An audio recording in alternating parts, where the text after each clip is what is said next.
Rotarians, welcome to the 5,450th meeting of the San Jose Rotary Club. Fantastic. Jeff Pulley, thank you. Beautiful as always. All right, I'd like to welcome our Rotarians and guests. And thank you to today's greeting line, the International House. How about that? Did you even know we had an International House? We do, thank you. Wonderful. All right, and I want to give a special shout out right now. The beautiful video reel that you see every week that recaps just 1 week's worth of activities. That's not like a whole year. That's not like an album. That's 1 week of Rotary activity. Jason Kazarian has been putting that together for us. And yeah, Jason Kazarian. Thank you. Jason is moving to Texas. Not sure what that's about, but this is his last meeting today. Jason, we are so glad, and you know you've got a home here in San Jose whenever you come back to town. All righty, we've got Red Badgers with traveling mics. I believe we have Kimberly Hill and Hue Guao today. All right, hello. A second, oh yes, we do, oh fantastic. Please introduce yourself, tell us who your sponsor is, and we'll get started. Hi, President Heather. My name is Kimberly Moan Hill. I am chair of the Department of Theater and Dance at Santa Clara University, and my sponsor is Brian Adams. Wonderful. Thank you. Yay. Hello everyone, my name is Yu Hui. My sponsor is David Neal. Glad you're here today. Enjoy. Wonderful. Okay. All right. Visiting Rotarians and Rotarians with guests, can you please stand? And we're going to start on this side for introductions. Looks like we've got Matt. Hi everybody, Matt Robin, non-profit I guess I am. My sponsor is Mike Conniff, and these are actually neighbors who live right across the street from Mike Conniff. Aaron and Guillermo Velazquez, they own a company called Precision Heating and Cooling. Welcome, so glad to have you in the room. So next on that side, the camera person's asked me to focus on the left side and then go across the room this way. All right, go for it. Hi. Good afternoon, President Heather, Daniel Sassueta, my co-sponsors, Judge Hastings and Fernando Sassueta, past president. I am introducing Chris Areola, who's with the District Attorney's Office here and looking to join our club because he's getting close to retirement. Glad to have you, Chris. And it looks like we've got Sarju, just to keep up with the getting Kai her steps. Yes. Hi, President Heather. I'm pleased to bring two heavy hitters with me today.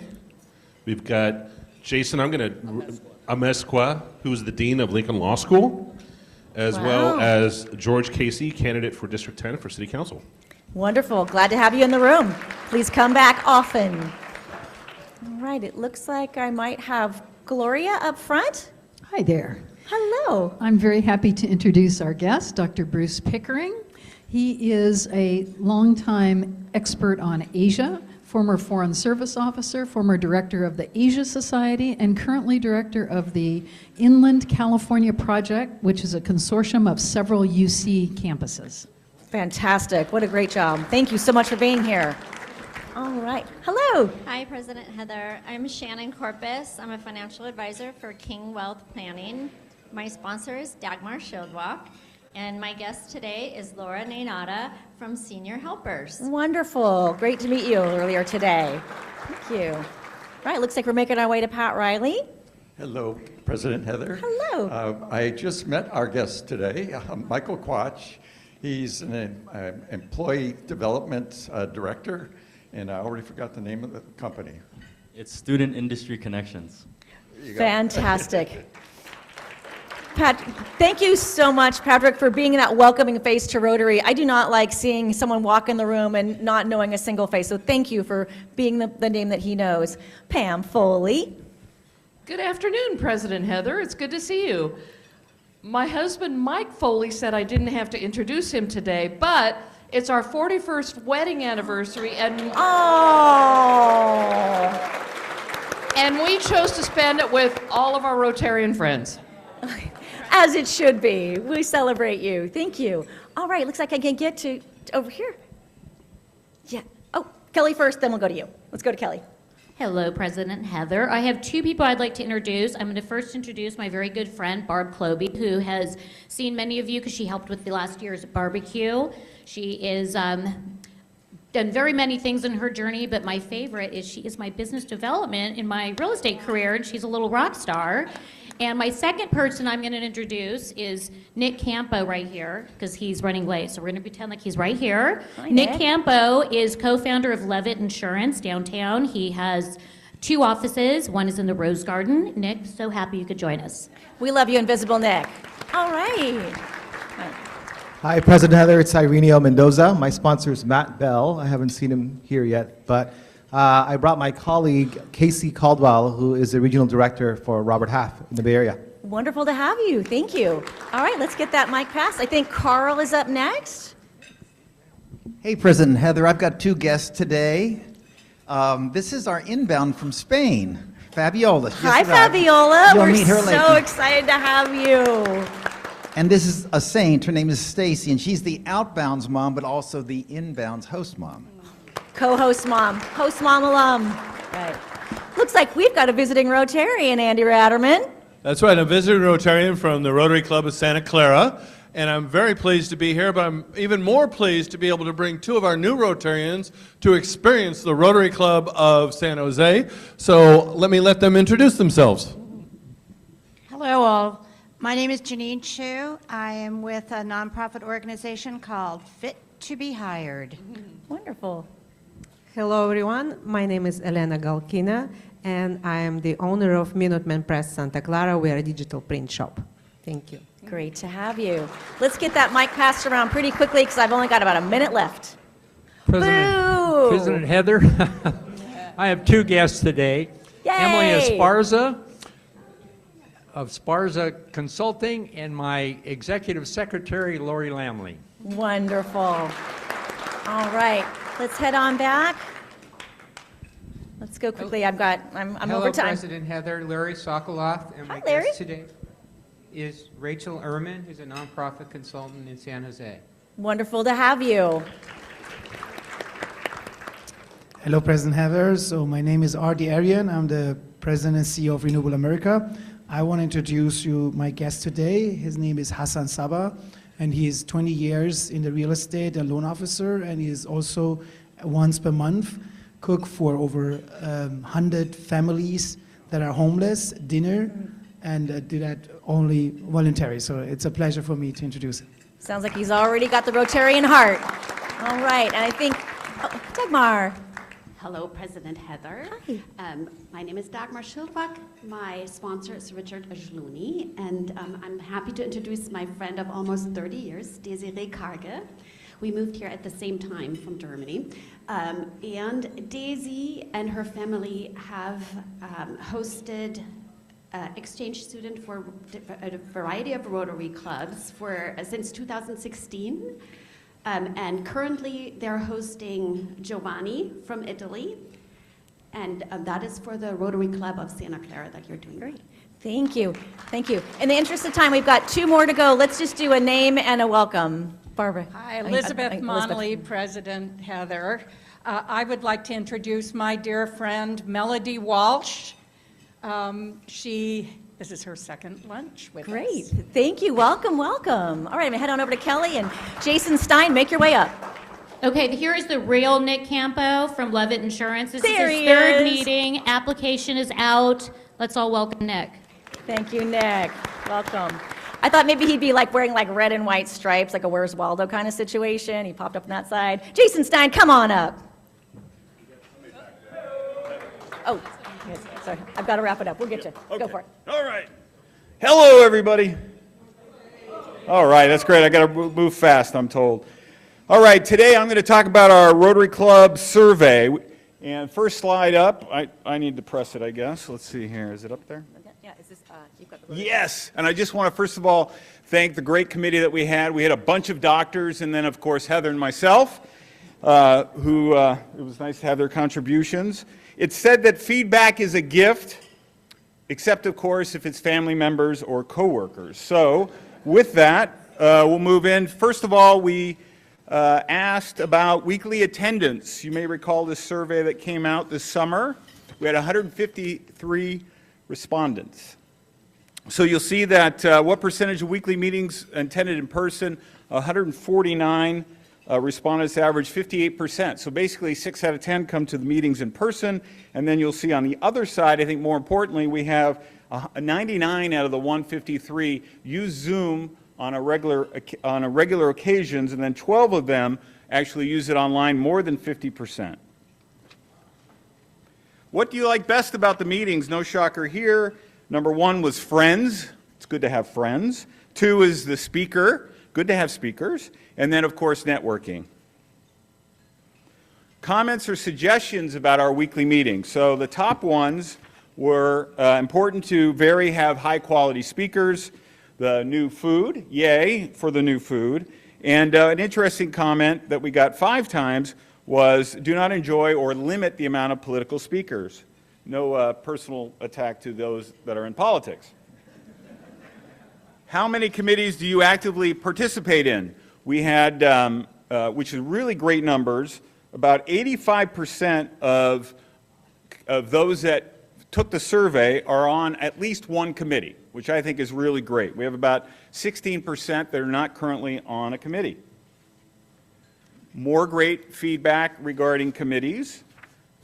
4 out of 5 agree or strongly agree that the committees are accomplishing sufficient work. And again, 80% strongly agree that the meetings are well run in those committees. We had a number of comments. This is the lightest comment area, so I'm not going to spend any amount of time. There wasn't a lot of comments, but heart of Rotary and asking for more regular communication was a couple things that were mentioned. Feedback on communication. So we had a series of questions asking about communication. And this one, 90% on both adequately informed and know who to contact said that they know who to contact. Of course, this group are the ones that actually filled out the survey, so there was an equal amount that didn't, so you can kind of insinuate something there. And then we asked for everybody to give a grade of their personal overall experience in Rotary, and again, impressive numbers. 4 out of 5 of us said it's excellent or great or good experience as Rotarians. How could this grade be improved? As good Rotarians would answer, it's up to me. It's dealing with my time challenges, my lifestyle, whatever we got going on. Second, third, and fourth most, just to mention, consistently better speakers, cost and dues are expensive, and a little less clicks. And not the computer clicks, that is. What would increase your participation? Well, again, more time, less work, less travel would allow me to increase my participation as a Rotarian. Another 10 said they're fully engaged, and you can see the really positive things that were said. Last but not least, probably most important, are what are the action items that we're taking from this survey? We have dug out 5. First of all, we're going to take the specific feedback and take them to the committee chairs. Heather's taking on that responsibility. Number 2, we're going to update the active committee members on our online website, which will help a lot with number 3, which is making personal contacts with those that aren't currently involved on a committee. So we need all committee chairs to do that work so then we can contact folks that aren't yet on a committee. Number 4, develop a communication plan, and Heather and Leslie and Audrey are going to work on that. Last but not least, the discussions assigned as needed. There were individual comments, usually weren't on this chart. Somebody had something interesting to say, so Heather and some of the other leadership are going to follow up on those comments. And that is your survey. Thank you so much. You did it great. Steve Prouty, make your way on up. Yeah. And the good news with that, Jason, thank you so much for that recap. The good news is your president-elect, Mac Breaker, has agreed to do an annual membership engagement survey. So here we go. Thank you, President Heather. Well, I'm here to talk about the Rotary Foundation and our annual campaign. As you may, well, I think there's supposed to be a slide up there, but... Let's do this. Let me help you up there. Thank you. Okay. So these are the community grant recipients from this last year. We gave out $200,000 in the community to help these different organizations, and that's not counting all the funding that went to various committees that are doing good, Rotary committees that are doing good work in our community. The annual campaign is going to be starting, or the opportunity to apply for a grant this year. The window is open. That can be accessed through the website. If Heather can advance the next slide. Of course. This slide here shows you, if you go to our website, you can see videos from various grant recipients and how much impact it had on their organization. Next slide. This talks about how the window is open now. We're encouraging, if you know a worthy nonprofit, many of you are from nonprofits. If you haven't been a recipient in the last 3 years, please go ahead and apply. Encourage your nonprofits you're involved with to apply. And this year, the amount of the grant has been increased potentially from $10,000 to $15,000. So how does all of this happen?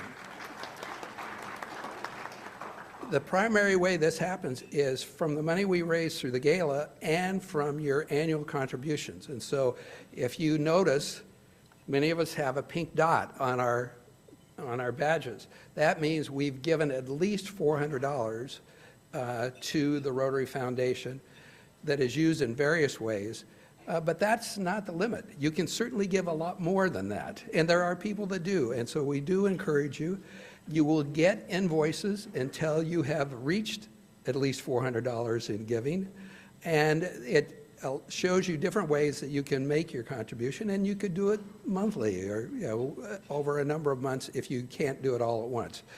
But that money goes to really do the work that we as Rotarians want to be involved in. After all, Rotary started 120 years ago on a three-legged stool of friendship, of having a network of people that you could refer business to and know that it was going to be handled properly, and to come together and pool our resources to make an impact on our community.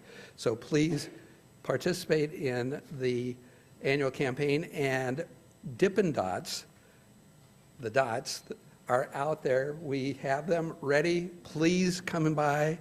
There is a lot of ice cream, so stop by after the meeting and get your Dippin' Dots. Thank you so much, Steve. All right. Thank you. I'm looking forward to those Dippin' Dots. Youth Exchange with Carl Salas. And then Sean O'Kane, make your way up. You've met our outbound about 2 weeks ago. This is our inbound from Spain. She just arrived a week or two ago, and she's going to introduce herself.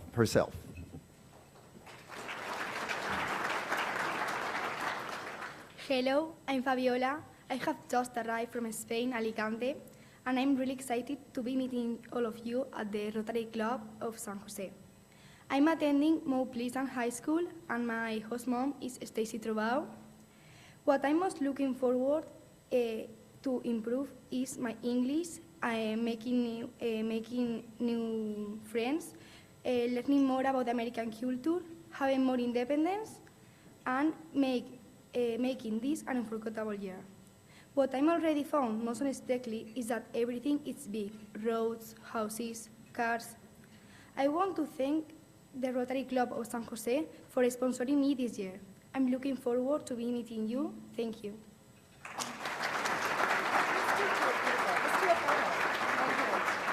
We're going to do a quick photo and welcome her.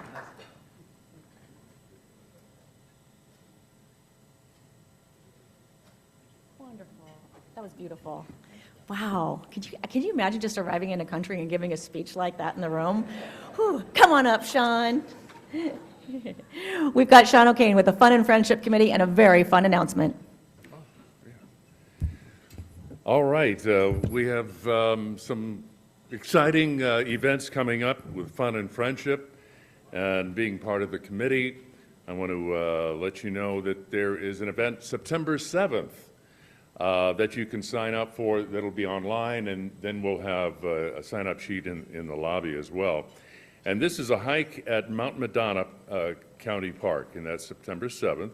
Starts at 9 a.m., and you all meet at Norm Holberg's house. That's right, Norm. So dress for hiking and bring a picnic lunch or a snack, and you'll also stop at a winery after your hike, and that sounds really fun. So this is really a great way to do something fun and interesting, and a wonderful way to introduce Rotary to your friends and coworkers. Just it's kind of it's an easier ask or to come to an event like this. And then our next event will be September 11th. This is on the same day as the Rotary Barbecue, but this will start a little earlier, about 3 p.m. So up to 20 participants. We will park, you'll come to History Park, park your car, and then we'll walk across the street to the History San Jose Collection Center and Archive Center, and it's located right on Center Road, right across the street. And you'll see some absolutely interesting a collection of artifacts, over 150,000, documenting the valley's past, San Jose, historical photographs, vintage downtown neon signs that you saw as a kid, and they're all located there. Even the Chuck E. Cheese automatronic rat, mouse, or whatever. And you'll see the one of the first Apple I's that was signed by Steve Wozniak that History Park has. You'll see some early artifacts of early radio and TV sets that are all there at the park. So amazing stuff, and you're creeping up on me, and I need to leave. Actually, I really wanted to talk about reverse mortgages, and thank you. Thank you. And I want to sell you a life insurance policy. Thank you so much. Thanks, Fun and Friendship. All right, I got like about 30 seconds for President's time here. You just heard about the barbecue. Get your tickets, they're on sale now. So much exciting happening with that. Live music, opening up O'Brien's for ice cream. And then this is the most important part of my, he says, happy birthday, John Doring. It's your birthday today, and you're celebrating with us. Which means I need someone to run this icing on the cake cupcake out to him. Someone please help me get this to him. And then briefly, People of Action. Thank you. People of Action, I want to give a shout out to Amy Pizarro. This is the 11th anniversary of the Pad Party coming out. She has collected over 651,000 personal products in the 10 years of doing this. I know it's coming up again. Amy Pizarro, thank you for being a person of action. And now, let's give the best Rotary welcome to Larry Stone. Yeah. Raj Mathai is a 12-time Emmy Award winner and anchors the 6 p.m., 7 p.m., and 11 p.m. newscasts for NBC Bay Area KNTV and hosts the series The Interview. That sets Raj with newsmakers such as Kamala Harris, Gavin Newsom, Colin Powell, and many other headliners. Raj anchors the KNTV breaking news and big coverage events, including the 2024 Super Bowl, the 2017 Las Vegas Massacre, the 2016 San Bernardino shootings, and many others. He led KNTV's coverage of the 2013 Asiana Airlines crash at the San Francisco International Airport and was the first journalist to interview a survivor of the crash. Raj is also a moderator for the Commonwealth Club of California and a guest lecturer at Stanford Business School. He is a 3-time Olympic torchbearer and is reported on location from the Olympics in Tokyo, London, Vancouver, Athens, and Salt Lake City. Prior to his news career, he was a sportscaster for NBC Bay Area. Raj was born in India and lived in Mumbai until age 7, when he moved to Palo Alto and then ultimately to the city that Bill Clinton said is the best run city in America, Sunnyvale. Raj attended Los Altos High School, the San Jose State University, where he graduated with a degree in journalism and political science. Oh, go Spartans, okay. Give a great welcome to Raj Mathai.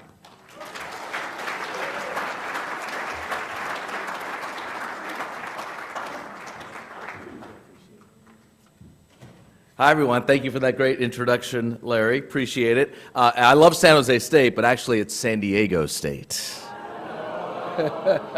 which I like to call the Harvard of the West. It's great to be here this afternoon with everyone. I'm honored, actually, to be invited by Larry and be here with the Rotarians. My uncle is a very active Rotarian in the East Bay, and I've had the pleasure of speaking with the East Bay Tri-Valley area Rotarians many years ago, and I enjoyed my time. So I really appreciate it. Thanks to all of you for the invitation and the wonderful lunch. But I will say I'm looking forward to those Dippin' Dots at the end. What we do, what you all do here, and I was thinking about this on the drive here, is very similar, in fact, exactly what I do every night. You all are all about this community, and that's what I do. I go to work, and it's all about celebrating this community, analyzing the community, and questioning the community. And I'm sorry to some of the people in here, I might have questioned a little aggressively in years past. But I am a community person, and I look at myself as a community journalist. So with that said, that's kind of the prism of my career. What I'm going to do this afternoon, we're going to keep it brief, we'll move it along. I'll tell you a little bit about my background, how I got to NBC and how I got into journalism. I'll tell you about the state of journalism right now, the good, the bad, and the ugly. And I really wanted to open up to some questions because I think that will be the most engaging part of our talk this afternoon. So with that said, we will move forward. As Larry said, I came here to the peninsula or to the Bay Area when I was in the late 1970s from India. And I remember arriving at my uncle's house, and we were typical immigrants. We all show up in one house and live there for a year on top of each other. And my uncle was a professor at Stanford. And I turn on the TV, and I'm like 7 years old, late 70s, and Monday Night Football is on. And there's no Monday Night Football in India. So I look at this thing, I'm like, what is this? And I see Howard Cosell and Frank Gifford and Dandy Don and all these guys, and that was it. That first week in the United States, I said, I want to do that. Not play the game, I can't do that. But I want to be part of the coverage, the broadcast coverage, the hype, the storytelling. And from that moment on, we talk about, was Malcolm Gladwell do 10,000 reps, you're going to do pretty good. I've done probably 50,000 reps because from 7 years old, that's all I wanted to do. From that point on, I had great mentorship from my family, my friends, and my community members to move forward. We moved to Sunnyvale shortly after. I think my dad finally got a job, moved to Sunnyvale. And in Sunnyvale, I went to Cumberland Elementary School. I don't know if anyone knows about Cumberland, but it's funny now, the demographics, obviously everywhere in the world change. But in Sunnyvale, when I was at Cumberland, I was one of 3 Indian kids. I went back to Cumberland a few years ago to speak, and I think there was 3 white kids. So it's pretty cool to see things change. And obviously there are uncomfortable changes for all of us around the country, around the world, but also we like to embrace those changes. That's part of life. Among the first people that helped me, because I had this vision, right? I want to go into television. I want to do that. But how's it going to happen? And there it is. I was 13. Now we lived in Los Altos, and my step-siblings, their father, Judge John Racanelli, South Bay, he wanted his kids, his Italian kids, to go into law. None of them wanted to go into law. So I'm the youngest of this whole group of Italians and Indians in this mixed family, and he calls me one day and says, you know what? I think you should go to law school. And I'm 13 years old. I go, oh, yeah, sure, whatever. In the back of my mind, I was like, I don't want to go to law school. I want to go to sports. And he calls me a couple weeks later and says, what are you doing Sunday? I said, I don't know. I'm watching the Super Bowl. It's the 49ers and the Dolphins at Stanford Stadium. Are you crazy? What do you mean? Why are you asking me what am I doing Sunday? He goes, you're coming with me. I have 2 tickets on the 50-yard line to the Super Bowl. And that's it. That gave me kind of an entree, a confidence that I look back to all of us in this room now, to reach out to someone, not who's poor or rich or middle class or whatever, but reach out to someone, give them that opportunity. I had so much confidence in there, thinking, I can do this. You know, here I am, an immigrant. At that point, all these fancy kids all around, and I'm going to the Super Bowl, and that really helped me move forward. Early in my career, again, went to San Diego State, worked for the San Diego Chargers, and I always like to tell people, opportunities don't just show up on your doorstep. Sometimes they do if you're lucky and you're blessed, but you have to go and make those opportunities, create those opportunities. So I'm freshman year at San Diego State in the dorms, and there's down the hill from the campus, there's a stadium, Jack Murphy Stadium. It's no longer there, where the San Diego Chargers are no longer there either. And I took my bike and I rolled down the hill and showed up at the Chargers offices unannounced and kind of knock on the door. I said, hey, I want an internship. And they kind of look at me, do you have an appointment, sir? Or kid? I said, no. He's like, oh, just stand over here. And the boss at the time, you know, the head of public relations actually, kind of sees me in the lobby. He goes, what are you doing? I go, I want to intern for you. He goes, huh. He goes, go back to campus, write me a letter. There was no resume really at that point. Write me a letter of why you want to do this. So I said, great. He goes, bring it back to me next week. So then I had to go uphill to campus, wrote a letter, came back the next week, and the secretary says, oh, can you hang tight in the lobby here? Mr. Johnston is in a meeting. He's in a meeting with the broadcasters that week doing the Chargers game. It was Bill Walsh and O.J. Simpson, actually. And I go in there finally after that meeting, give him my little letter, and he reads over it. He goes, okay. And just like Judge Racanelli, he goes, what are you doing Sunday? And I go, I don't know. He goes, we play the Bengals. Show up here, go get a coat and tie, and you're hired as an intern, an unpaid intern. And that started kind of my career in sports, actually doing something with the Chargers, and I just make those opportunities. From the Chargers, graduated from San Diego State finally, traveled the country with the Chargers, and back then it's pretty funny because nowadays if you go to your professor in college and say, hey, I'm actually working in the industry, can I skip this test or do an augmented final for you because I'm working in the industry? They do that nowadays. Back then I said, hey, I'm traveling with the team, doing public relations and writing, and I'm going to miss the final coming up in a couple weeks because we're playing the Dolphins in the playoffs, and I got to go. And they're like, sorry, you have an incomplete. You got a D or an F or an I, which is incomplete. I know the I is there. So I graduated San Diego State, I think, with about a 2.4 GPA. But I told the guys, I'm like, I'm doing what you're trying to teach me. I could teach the class for you. And then I got into television. My first TV job was in the 176th largest market in the country. And TV markets go from New York, LA, Chicago, that's the top three. And there's about 210 markets. I was in market 176, Yuma, Arizona. I actually had a good time there. From Yuma to Fresno, metropolis of Fresno, which I loved. I was in Fresno for 18 months, and then here to KNTV in San Jose, which was a really fun ride. It was kind of like minor league baseball. You go through the minor leagues and end up in the show. And I've been in San Jose now. I've worked for this station for 26 years, which is amazing.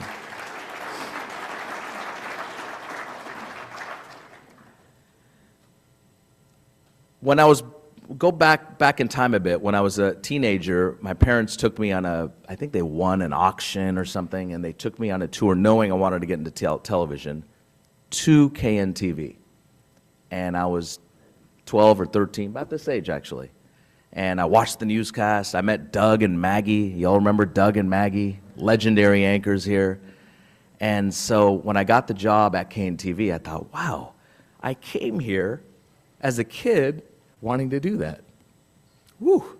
So it was pretty incredible.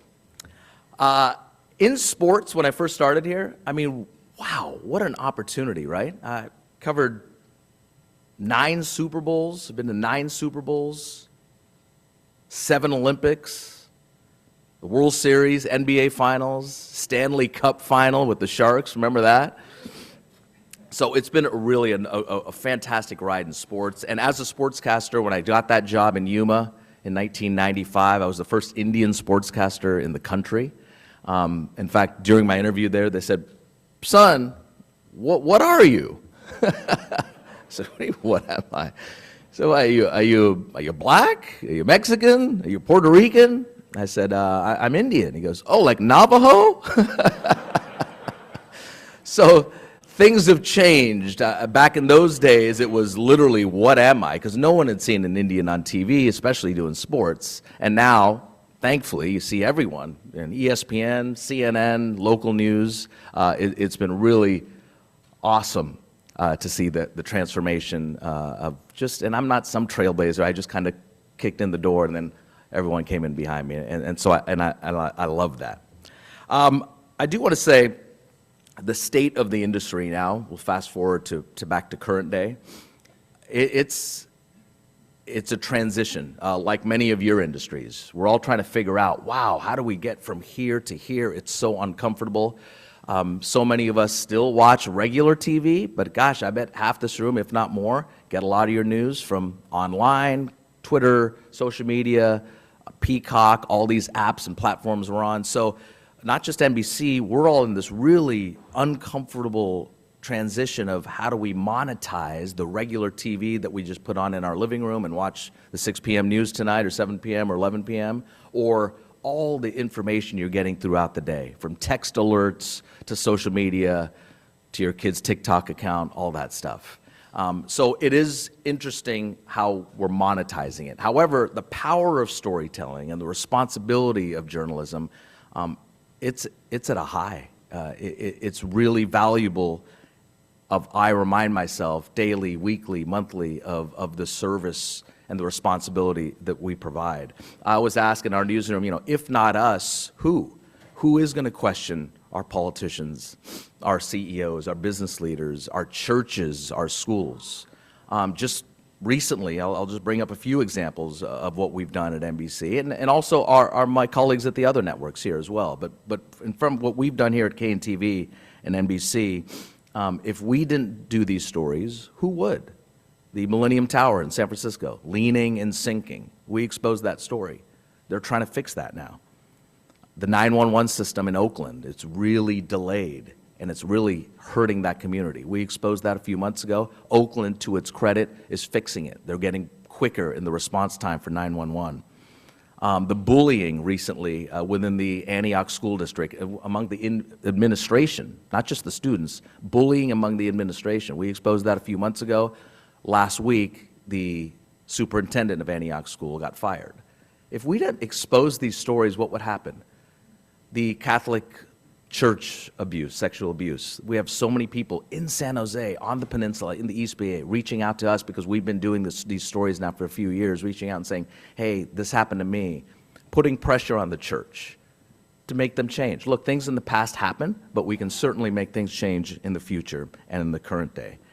Even the San Jose Fire Department, the Pink Poodle scandal. I'll let you guys Google. Let us Google that one.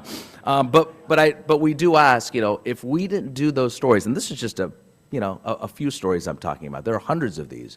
If we didn't do that, who would do that? And so I think the power of journalism, I think many, if not all of you will agree with me, it's very valuable. Almost exactly, actually, not almost, of what you guys are doing in the community. It's very valuable to strengthen our community. But the state of the industry, we're in an interesting spot because of how we're transitioning. I'm going to go through a few, and remember, think of your questions now. I'm going to go through a few photos here. We're going to scroll through, and I'll kind of explain it as we go. Let's see. Mentors in my life. This is a guy named Gary Radnich. You might recall him or know of him. He was a sportscaster at the old NBC. And I looked to him when I was a kid and said, wow, he did something different. It wasn't just show up and read the news or read the sports. He had personality. And he really told me, hey, you can have fun up there, be responsible in news especially, and in sports, be responsible, but also have some fun in what you're doing. So I always thank Gary, who's still around.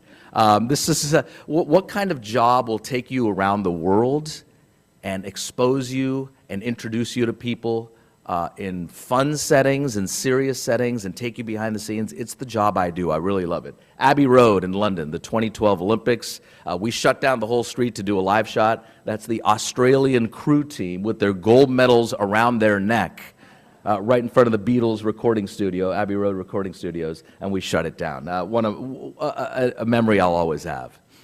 The Taj Mahal. So this was a few years ago. Vivek Ranadive sells his company, Tibco, here in the Silicon Valley, and says, I want to buy a basketball team. He buys the Sacramento Kings. They were for sale. He says, I'm taking the Kings to India for an exhibition. Raj, you're Indian. Come with us. And we had the whole place to ourselves. They shut it down, parts of it, so we can go explore the Taj with the Sacramento Kings. The exposure, the behind the scenes, what I get of this job is just fascinating. And many times it's not, many times it's difficult, but often it's really enjoyable. And we do have fun. This is after the Super Bowl. The 49ers lost to the Chiefs the first time in Miami. After working some grueling days out there, we just went to South Beach and had a hell of a time with my NBC crew, our producers. My favorite part of the job, though, honestly, is getting out of the studio, not wearing makeup. I hate wearing makeup. And reporting on scene from the big events. Larry mentioned some of the big events, from the inauguration of President Trump in 2017 to various elections, to gubernatorial races, to San Jose mayoral races, San Francisco mayoral races. That's really what I love to do, is get out there and work away from a teleprompter and not have to put on music, or makeup, I should say. Times Square, the morning Donald Trump won the election in New York, and that was fascinating in many ways for this country, for this world. And then some of the sports VIPs we've dealt with through the years, Joe Montana and Ronnie Lott, among my favorites, just what they bring, and they're so community-oriented as well. We have some fun. Jimmy Fallon, he often comes in here. His wife is from the North Bay in Marin County, so he's here quite often, NBC Late Night. And one of my favorite guys is Jerry Rice. We co-hosted a show here at NBC in San Jose for, 6 or 7 years together. And you talk about Hall of Famers at the top of their game and what makes them special. He shows up to work doing TV or whatever projects he does early. He researches, he does his homework, and he puts in the time. It's the same way as a player as he did with the 49ers winning Super Bowls. We're not getting political here, but I think this was one of my favorite interviews with Senator Harris at the time. We're talking TV stuff, and after the interview, she goes, Raj, many years ago, you gave me a recipe, because we're both from South India, right? You gave me a recipe for that South Indian fish curry. I still have it on my kitchen counter where my recipes are. So selfishly, if she does win this election, in theory, my fish curry recipe will be at the White House. And some of the harder things we've done recently, I sat down with the CEO, Patty Poppe of PG&E. To her credit, she was very open and said, hey, I will sit down with you. She knew what was coming. Why is she making $28 million a year in compensation when my PG&E bill, our PG&E bills, have doubled in the last few years? So to her credit, she answered the questions. But those are some of the things that I like to do, is just really get in there and get my hands dirty. Can I get some questions now from you guys? I would love it in the last few minutes here, at least one.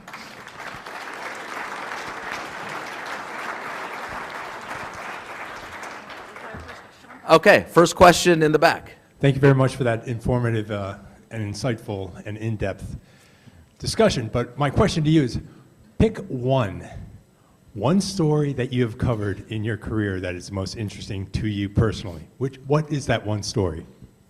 That's a great question, and that's like asking if you have 4 kids, what's your favorite kid? There's a couple that stand out on a smaller scale that impacts our everyday life.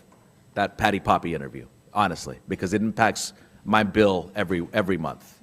On a bigger scale, General Colin Powell, he came in studio, and we're talking, interviewing him, and I talk about what happened in Iraq and why we were there, and there were no weapons of mass destruction, and how this happened. And he gets up the corner of his chair almost like he's pissed off of why I'm asking this. And he said, don't blame me.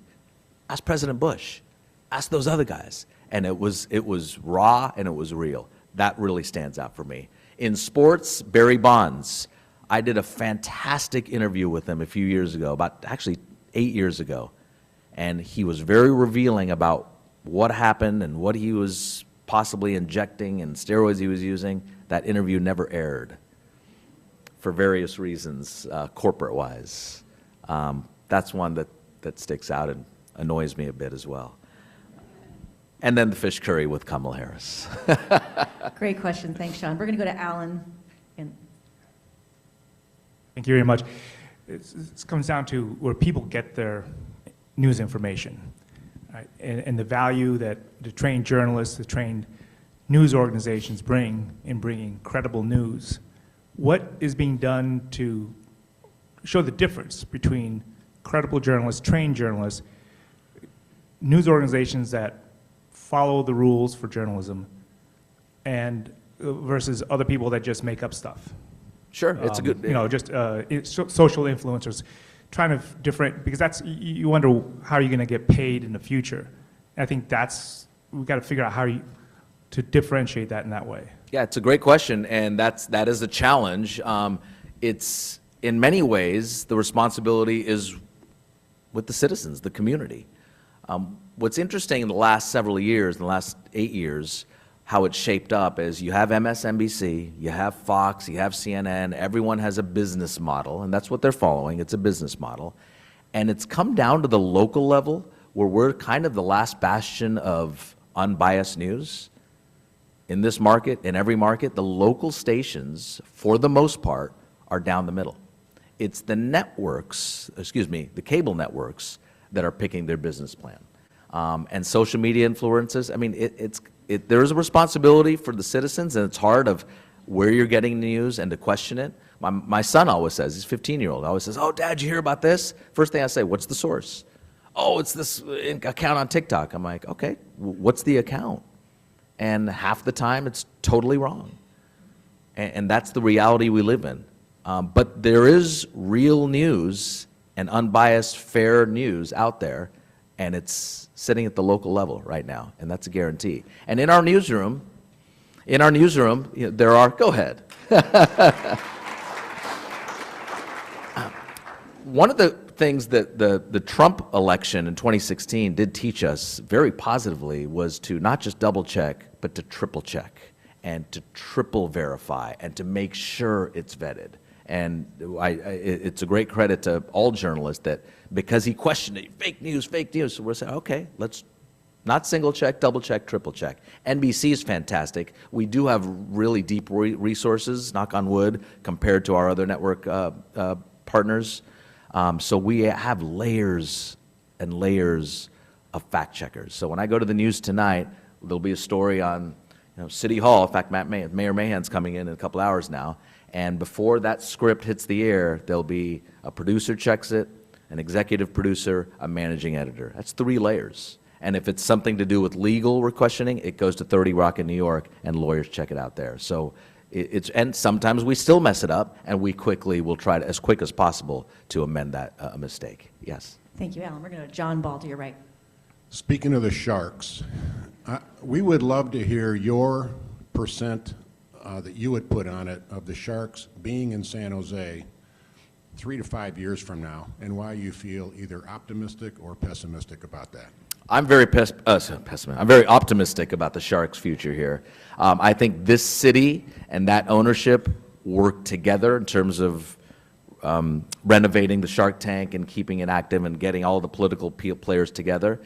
Compared to San Francisco, we've seen what happened with the 49ers. Compared to Oakland, we're seeing what's happening right now in real time with the A's. So to answer your question directly, I'm very optimistic about the Sharks' future. I'm also optimistic about what they have on the ice now. I'm finally excited after 4 tough years, but I think they might even flirt with the playoff spot this season, but they have some really young guys coming in.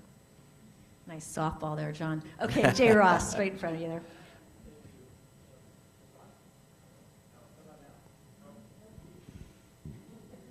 Just yell it out. I could do that. There you go. Raj, great to see you. Thank you for being here. Enjoyed watching you on the sports desk. Was actually sad to see you leave the sports desk because I thought you had a Radnich type energy to you. But I'm really interested in having you share with us your thoughts on the future of media delivery methods. You've watched the print media and TV media, take their respective seats compared to what's online. Will print media survive? Should it survive? Tell us what you think is going to happen. Well, I'm kind of, any platform is fine with me. If it's radio, podcast, print, TV, streaming, I'm okay with that. I'm not, back in the day, it was only radio. Remember back in the 40s, it was only radio. Then it's the Nixon-Kennedy debates. It was only TV. Now it's streaming. I'm not concerned necessarily. It's odd to switch, and it's tough transition, but the platform to me doesn't matter. It's the content. So people will find the content. I'm not sure if that answers your question, but I think that the content is king here, and smart, engaged people in our community will find that. Thank you. Past President Fernando, he's just up to your left. Thank you.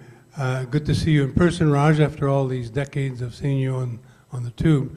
Could you tell us what the response was from Patty Poppy with respect to the $28 million salary she gets at PG&E? She said, we are not afraid of making profits. We embrace it. We shouldn't be afraid of profits. Look, we're in a capitalistic society, right? Her salary, she was well compensated at her previous job, and like we do when we bring in Kyle Shanahan here for the 49ers, we pay him a lot because it's a valuable franchise. PG&E is valuable. She's turned it around.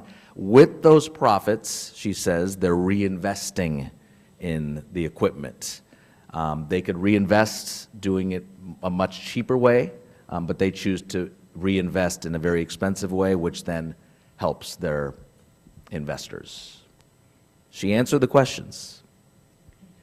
I don't really like the answers, but she answered the questions. I do have one slide I want to share with you. We talked about running the Olympic torch. It's been one of the greatest pleasures and honors of my life. It's kind of like Forrest Gump. Somehow I ended up running it 3 times. 1996, on its way to Atlanta, I was in Yuma, and an NBC rep, they got to pick one as it came through Yuma, Arizona. They picked me. 2002, Salt Lake City, coming through San Francisco. Mayor Willie Brown said, Raj, do it. And then 2008 is what you're seeing here through the streets of San Francisco on its way to Beijing. Mayor Gavin Newsom selected me as one of the torchbearers. Lori's going to come up, and this is not something you hoard and keep in your little collection. It's meant to be shared, the spirit of the Olympics. So this is the actual torch that I ran, 08, on its way to Beijing. I'm going to pass it around the room, take photos with it, do what you want, and we'll do a couple more Q&As here. Fantastic. He brings his own props, everybody. Okay, Dave, our fantastic program director. Dave, you're going to have last question here. Okay. All right. Thank you, Raj. Really appreciate your talk today. And I hope this is working. It's working. I'm giving you another softball question because I'm head of program committee and we want you to come back.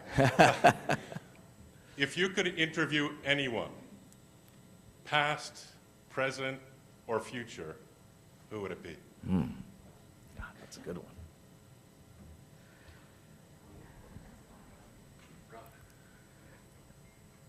Jesus, Gandhi, Elon Musk. Is